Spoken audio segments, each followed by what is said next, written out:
जय श्री श्याम दोस्तों, हारे की सहारे की जय हो। दोस्तों, ज़िंदगी में कभी कभी ऐसा समय आता है ना कि जब इंसान किसी से अपनी परेशानी भी नहीं कह पाता। बाहर से वह बिल्कुल सामान्य दिखाई देता है, लेकिन अंदर से बहुत ज़्यादा परेशान होता है। ऐसे समय में कुछ मिनट अकेले बैठकर आप बाबा श्याम का स्मरण करना बिल्कुल भी ना भूलें। मन को संभालने में मदद करते हैं बाबा श्याम। अगर आपका मन बहुत ज़्यादा परेशान है, बाबा के सामने बैठकर रोना आए तो आप रो भी लीजिए, अपनी बात कहिए। और लेकिन उसके बाद खुद को एक बात ज़रूर कहिए, मैं इस परेशानी से हार नहीं मानूंगा, मैं सही रास्ते पर चलने का प्रयास करता रहूँगा। कई बार हम भगवान से सिर्फ पैसा, सफलता या कोई एक ऐसी इच्छा मांगते रहते हैं, लेकिन आज जब आप बाबा श्याम के सामने बैठते हैं तो एक बार यह भी ज़रूर कहिए, बाबा मुझे वही दीजिए जो मेरे लिए सही है, क्योंकि हम हमेशा नहीं जानते हैं कि हमारे लिए वास्तव में क्या अच्छा है। हो सकता है जिस चीज़ को हम अभी अपने लिए अच्छा समझ रहे हैं वह आगे चलकर परेशानी बन जाए। इसलिए बाबा से केवल अपनी इच्छा पूरी करने की प्रार्थना नहीं, बल्कि सही रास्ते पर चलने की भी प्रार्थना कीजिए, क्योंकि इसे जब हम अपने मन को शांत करके सकारात्मक संकल्प लेने का माध्यम बनाते हैं ना, तो बाबा हमारी प्रार्थना को बहुत जल्दी सुनते हैं। कई परिवारों में देखिए, आर्थिक परेशानी का कारण घर का वातावरण बहुत ही तनावपूर्ण हो जाता है। ऐसे समय में बाबा श्याम के सामने अपनी आर्थिक चिंता रख सकते हैं आप, लेकिन साथ ही यह प्रार्थना भी करना ना भूलें, क्योंकि बाबा मुझे मेहनत करने की शक्ति जरूर दीजिए, सही निर्णय लेने की बुद्धि दीजिए और गलत रास्ते पर चलने से हमें बचाइए। इसके बाद अपनी परिस्थितियाँ हर बाबा के सामने ज़रूर कहें, बाबा ज़रूर आपकी परेशानी को सुनेंगे। अगर घर में छोटी छोटी बातों पर बहस होती है, झगड़ा होता है, रोज़ सुबह और शाम आप कुछ मिनट बाबा श्याम को ज़रूर याद करें।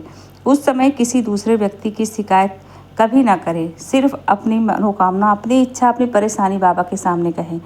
बाबा मेरे अंदर धैर्य पैदा कीजिए, मेरी वाणी में मिठास दीजिए, मेरे परिवार में प्रेम और समझ बनाए रखिए। जब हम अपने व्यवहार को बदलने की कोशिश करेंगे तो घर का वातावरण अपने आप ठीक होने लगेगा। इसलिए इस उपाय को केवल इच्छा मांगने का माध्यम न बनाएं और हमेशा बाबा से अपनी मनोकामना, सही रास्ते पर चलने की इच्छा ज़रूर बोलें। मैं अपने मन में हमेशा यही बोलें कि मैं अपने घर में बिना वजह किसी कठोर शब्द ना बोलूं, मैं छोटी बातों को बढ़ाने से बचूं, मैं अपने परिवार के लोगों का सम्मान करूं, क्योंकि सिर्फ पूजा करने से घर की हर समस्या अपने आप नहीं खत्म होती। ऐसा ज़रूरी नहीं है। घर में सुख शांति के लिए हमारे व्यवहार का भी बहुत महत्व माना जाता है। अगर हम बाबा को फूल चढ़ाएं और उसके बाद घर में किसी से लगातार झगड़ा करें तो पूजा का भाव हमारा अधूरा रह जाता है। इसलिए बाबा के सामने फूल और साथ में अपना अच्छा व्यवहार भी अर्पित करें बाबा श्याम बाबा को। इसके बाद आप गुलाब का फूल श्याम बाबा को ज़रूर अर्पित करें और फिर दोनों हाथ जोड़कर कुछ क्षण शांत बैठ जाइए। गुलाब चढ़ाने के बाद बाबा श्याम का नाम श्रद्धा से लें, जय श्री श्याम, जय श्री श्याम, जय श्री श्याम। अगर आप चाहें तो कुछ मिनट तक श्याम बाबा का नाम का स्मरण करते रहें। कोई जल्दी नहीं, कि मतलब आप जल्दबाजी में ना लें, आराम से। पूजा में सबसे ज़रूरी चीज़ है कि जल्दबाजी नहीं करनी चाहिए, बल्कि अपने मन को शांत करना चाहिए। इससे बाबा बहुत ज़्यादा प्रसन्न होते हैं। आप उन्हें कुछ चढ़ाइए या ना चढ़ाइए, लेकिन अगर आप शांत मन से उनके नाम का स्मरण भी करते हैं, उनके नाम का जप भी करते हैं, तो भी बाबा बहुत जल्दी प्रसन्न होते हैं। आंखें बंद करके आप मन को शांत करके बैठ जाइए और अब बाबा श्याम को याद करते हुए मन में अपनी परेशानी तब रखिए, तब आपकी परेशानी को बहुत जल्दी सुनते हैं। आपको अपनी बात किसी कठिन मंत्र में कहने की ज़रूरत आपको नहीं पड़ेगी।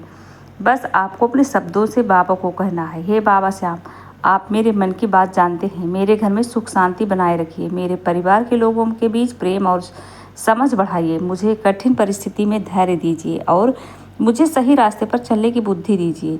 इसके बाद वह गुलाब का फूल श्याम बाबा को अर्पित कर दीजिए, क्योंकि भगवान के सामने सबसे महत्वपूर्ण चीज़ आपका भाव होता है। सबसे पहले सुबह स्नान करके साफ वस्त्र धारण कर लीजिए। अगर सुबह संभव न हो तो शाम के वही शांत मन में यह प्रार्थना कर सकते हैं। अपने पूजा स्थान को साफ कर लें। अब खाटू श्याम बाबा की तस्वीर या मूर्ति अपने सामने रख करके एक दीपक जला दीजिए। अगर आपके पास धूप या अगरबत्ती है, अपनी श्रद्धा के अनुसार जला सकते हैं। इसके बाद एक साफ गुलाब का फूल अपने हाथ में लें और उसके बाद जब श्रद्धा और सुंदर भाव से चढ़ाने से गुलाब प्रेम और प्रेम का प्रतीक माना जाता है। जब हम किसी देवी देवता को फूल अर्पित करते हैं ना, तो उसके पीछे हमारा भाव बहुत ही ज़रूरी है। मेरे मन में आपके प्रति श्रद्धा है बाबा, और मैं अपनी चिंता आपके सामने रख रहा हूँ। इसी भावना के साथ आप खाटू श्याम बाबा के सामने गुलाब का फूल अर्पित करें। आपके पास लाल गुलाब हो तो लाल गुलाब चढ़ा सकते हैं, लेकिन अगर लाल गुलाब उपलब्ध नहीं है तो केवल इस वजह से पूजा रोकने की आपको ज़रूरत नहीं है कि लाल गुलाब का फूल नहीं है तो हम पूजा ना करें। ऐसा कुछ नहीं है, अगर आपके पास है तो आप बिल्कुल चढ़ाइए लाल गुलाब, और नहीं है तो जो श्रद्धा से फूल आपके पास उपलब्ध है आप उसे बाबा श्याम को चढ़ा सकते हैं, क्योंकि भगवान के सामने सबसे महत्वपूर्ण चीज़ होती है आपके भाव। अगर घर में सुख शांति के लिए इस तरह से आप प्रार्थना करेंगे तो बाबा श्याम जरूर आपकी सुनेंगे। इस उपाय के लिए आपको किसी महंगी वस्तु खरीदने की ज़रूरत नहीं है, लेकिन ध्यान रखिए यह उपाय किसी चमत्कार से कम नहीं होगा। बस श्रद्धा और से प्रार्थना और सरल तरीका से आपको करना है। साथ ही अपने जीवन की समस्याओं को दूर करने के लिए सही कर्म भी करने का प्रयास करें। और गुलाब प्रेम, श्रद्धा और सुंदर भाव का प्रतीक माना जाता है।